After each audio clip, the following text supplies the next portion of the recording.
Bonjour à tous et bienvenue dans cette nouvelle vidéo. Alors aujourd'hui on va faire quelque chose qu'on ne refera je pense jamais. On va parler de comptabilité, donc exit la médiumnité, exit l'énergétique. On va parler des charges financières d'une micro-entreprise.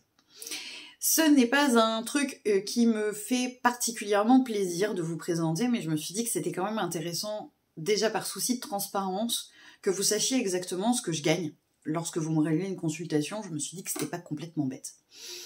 Mais aussi parce que je me dis que ça peut servir à certaines personnes qui envisagent de créer ou de monter une micro-entreprise et qui du coup se posent plein de questions. Je me suis dit que je pouvais partager mon expérience. Personnellement, je suis sous le régime de la micro-entreprise. Pourquoi ? Parce que c'est le plus sécurisé. Si tu n'as pas de chiffre d'affaires, tu n'auras pas de charges. Tes charges sont en fonction du montant de ton chiffre d'affaires. Donc, il n'y a pas de ce qu'on appelle des charges fixes qui peuvent devenir compliquées à assumer si toutefois tu avais une baisse d'activité. En plus de ça, il n'y a pas d'histoire de TVA. Alors, ça veut dire que je peux aussi pas la récupérer lorsque je fais des achats pour l'entreprise, mais surtout que je suis pas obligée de vous l'impacter sur les tarifs. Et ça, c'est quand même plutôt cool pour vous comme pour moi.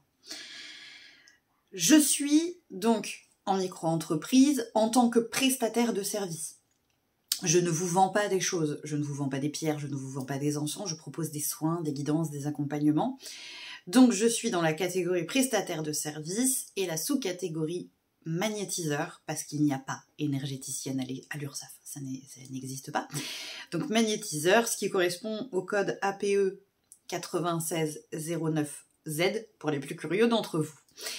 Ça veut dire que donc toute ma comptabilité et ma déclaration, notamment auprès de l'URSSAF, va être selon la prestation de service. Ça peut bouger si tu souhaites faire de la vente, donc n'hésite pas à aller regarder une autre vidéo si c'est ça que tu comptes faire dans ton activité. C'est parti pour le poste principal de charge en micro-entreprise, l'URSSAF. L'URSSAF, c'est un organisme d'État qui permet de récupérer les cotisations lorsque il y a travail, salaire. C'est eux qui prennent les cotisations pour ensuite assumer les postes comme l'assurance chômage, l'assurance maladie, etc., etc. Tu as donc toi-même des charges URSSAF sur tes charges en tant que salarié. Le patron paye aussi des charges patronales au sein de l'URSSAF et en micro-entreprise, c'est toi qui payes directement l'URSSAF. Alors c'est assez détaillé, il y a plusieurs lignes de pourcentage. Donc en gros il y a une ligne principale pour le fait que je suis en prestation de service qui représente 21,10% de mon chiffre d'affaires. Ensuite, moi j'ai choisi l'option libératoire sur l'impôt sur le revenu. Ça veut dire que je paye 2,20% supplémentaire à l'URSSAF. Par contre que je ne pourrais pas être imposée sur mes revenus en plus. C'est libératoire. Ça c'est un choix, c'est facultatif, t'es pas obligé de prendre cette option-là. Je cotise aussi pour la formation à hauteur de 0,10%.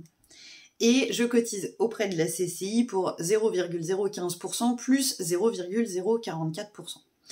Ce qui nous fait un total de charges sur l'URSSAF de 23% 459. Concrètement, quand je te dis ça comme ça, tu te rends pas compte du tout de ce que ça veut dire. Donc concrètement, sur un chiffre d'affaires de 100 €, je redonne directement 23,459 € à monsieur l'URSSAF. Sur un chiffre d'affaires de 1000 €, il récupère directement 234,59 €. Donc ceux-là, ils disparaissent directement de ma comptabilité. Après, il y a d'autres frais dont on parle moins souvent, même si dans le domaine de l'énergétique, parfois, on va essayer de vous demander de ne pas les avoir. C'est notamment, je pense à certains collègues qui vous demandent de procéder à un règlement entre proches via PayPal.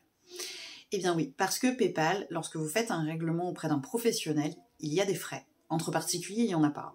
Mais pour un professionnel, il y en a. Alors, le calcul des frais PayPal est un peu particulier, puisque d'abord, il y a une commission fixe à 35 centimes. Et ensuite, ils prennent un pourcentage de 2,9%. Voilà. Ce qui fait que si tu me règles par PayPal, j'ai encore sur 100 €, 3,25 € de moins. Ça, c'est si tu me payes par PayPal. Si tu me payes par carte bancaire, avec ce petit boîtier-là que j'ai, je vais perdre 1,75% de la consultation. Ce qui me fait, je ne sais plus, du coup, une prestation à... Ça me fait perdre encore 35 centimes sur 100 €. Voilà. Alors, c'est des petits montants, hein, mais en fait, quand on le met à l'année, c'est énorme. Évidemment, il n'y a pas de frais pour d'autres modes de règlement comme les virements, les chèques et l'espèce. Alors moi, de l'espèce, j'en ai quasiment jamais. Les gens font beaucoup d'échecs quand ils viennent au cabinet, ou sinon ils payent par carte bancaire. C'est vrai qu'on est rare à avoir de l'espèce sur nous. Ça, c'est les frais qui sont quasiment obligatoires. Ce qui veut dire que si tu viens en consultation pour 100 € et que tu me payes par chèque, que j'ai pas de frais supplémentaires pour le règlement, je vais garder que 76,54 €. Si tu me payes via SumUp, via le petit boîtier par carte bancaire, sur 100 €, ce qui rentre réellement dans ma poche, c'est 74,79 €. Et si tu me règles par PayPal cette même somme de 100 €, ce qui va réellement venir dans ma poche, c'est 73,291 €. Donc on se rend compte que quand même, c'est plutôt impactant, toutes ces charges-là, et qu'évidemment, on est loin de toucher ce que vous nous réglez réellement. D'autant que, évidemment, à côté de ça, on a d'autres charges. Alors, je ne vais pas parler des charges qui peuvent bouger de façon hyper précise, parce qu'on a tous des façons différentes de gérer notre entreprise, et encore heureux là-dessus. Mais c'est vrai que là-dessus, il y a quand même aussi des dépenses qui sont absolument obligatoires. Déjà, tu es obligé d'avoir un compte professionnel. Maintenant, c'est devenu strictement obligatoire. Si tu as une micro-entreprise, tu es obligé d'avoir un compte bancaire professionnel. Un compte bancaire professionnel, moi personnellement, ça me coûte quasiment 45 € à l'année. Bon, c'est pas grand-chose. Mais en plus de ça, tu es aussi obligé d'avoir une assurance professionnelle. C'est une obligation, c'est l'équivalent de ta responsabilité civile en tant que particulier que tu es absolument obligé d'avoir. En tant que professionnel, tu es obligé d'en avoir encore une de plus. Moi, j'ai choisi d'y ajouter quelque chose qui est optionnel, c'est une protection juridique pour être couverte en cas de conflit. Évidemment, j'en ai jamais eu et j'espère que je la payerai toujours à perte, mais par précaution, mieux vaut prévenir que guérir, j'ai choisi cette petite option-là. Ce qui fait que moi, mon assurance professionnelle, on est sur un budget de 288,60 € à l'année. En plus de ça, j'ai choisi, je suis propriétaire, donc je vais avoir à payer la cotisation foncière des entreprises. Alors, je vais même pas vous communiquer le montant, parce que ça dépend de l'endroit où tu vis, ça dépend du nombre de mètres carrés que tu consacres à ton activité. Donc, il va y avoir des toutes petites cotisations foncières des entreprises dans des tout petits villages, avec des tout petits espaces où tu vas payer 100 €. Et puis quand tu as une grande entreprise énorme en pleine mégalopole, ça peut te coûter les yeux de la tête. Donc là, c'est évidemment à voir en fonction de ton lieu de vie pour avoir un montant précis, mais pense-y si tu es propriétaire, puisque c'est une charge qui peut être importante en fonction de là où tu habites. Et puis évidemment, il y a tous les petits faux frais. Et encore, moi, je me plains pas, puisque je n'ai absolument pas besoin de matières premières. Je suis pas coiffeuse qui a besoin d'aller acheter des shampoings, des couleurs, des produits pour les mèches, des sèche-cheveux et j'en passe et des meilleurs. J'ai besoin de très peu de choses pour pouvoir travailler, ce qui fait que j'ai très peu de frais supplémentaires. Je suis vraiment aux frais, je dirais, minimum.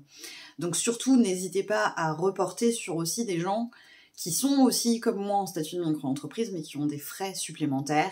Donc je pense notamment aux coiffeuses, aux esthéticiennes, aux gens qui font des travaux dans ta maison, les gens qui sont carreleurs, cuisinistes et j'en passe. Ceux-là ont énormément d'achats de matières premières. Hein, donc évidemment, c'est pas du tout les mêmes charges aussi en plus qui vient s'impacter sur leur chiffre d'affaires, même si bien sûr, ils te répercutent l'achat du matériel sur le prix normalement. Hein, ça paraît logique. Et enfin, il y a aussi, moi dans mon activité, donc il n'y a pas grand-chose, mais ce que je mets en place pour ma communication, les cartes de visite, les roll-up, les flyers, etc. J'ai choisi de prendre une option site internet non payant, donc ça je le paye pas non plus, mais tu peux avoir un site internet payant. Et puis évidemment des opérations spécifiques, comme par exemple les salons bien-être, qui sont évidemment la plupart du temps payants. Alors là, ça dépend aussi de ta région, de là où tu te situes. Moi, en général, un week-end en salon, ça va me coûter entre 100 et 150 € pour le salon. Donc évidemment, j'en fais pas tous les jours, j'en fais pas tous les mois, j'en fais pas tout le temps, mais ça fait des charges supplémentaires. J'espère que du coup c'est hyper transparent et que vous vous rendez un petit peu compte de comment ça se calcule. S'il y a des gens qui ont besoin de réavoir les pourcentages précis, n'hésitez pas à me le mettre en commentaire, je viendrai répondre évidemment. Je pourrais vous mettre le petit exemple là que j'ai fait pour 100 €, pour 1000 €, combien je gagne réellement, puisque je l'avais calculé pour préparer la vidéo. Évidemment, c'était pas une vidéo super sympa à regarder. Si t'es resté jusqu'au bout, bravo à toi. Parce que je pense pas que ça intéressera grand monde. Mais je voulais la faire par souci de transparence, que vous sachiez exactement comment ça marche. Et valider aussi, tout simplement, le fait que je suis effectivement déclarée. Et que lorsque vous prenez une prestation chez moi, il y a des frais supplémentaires que d'autres dans le domaine n'ont pas parce qu'ils ne sont pas déclarés. J'essaye d'être la plus respectueuse possible de l'environnement juridique, même si peut-être que je commets des erreurs par ignorance, mais j'essaye d'être très scrupuleuse là-dessus. Et j'espère aussi que ça aura pu servir à certains qui se posent la question de la micro-entreprise et qui se demandent un petit peu quel type de charge ils vont pouvoir avoir. En tout cas, merci et passez une très belle journée.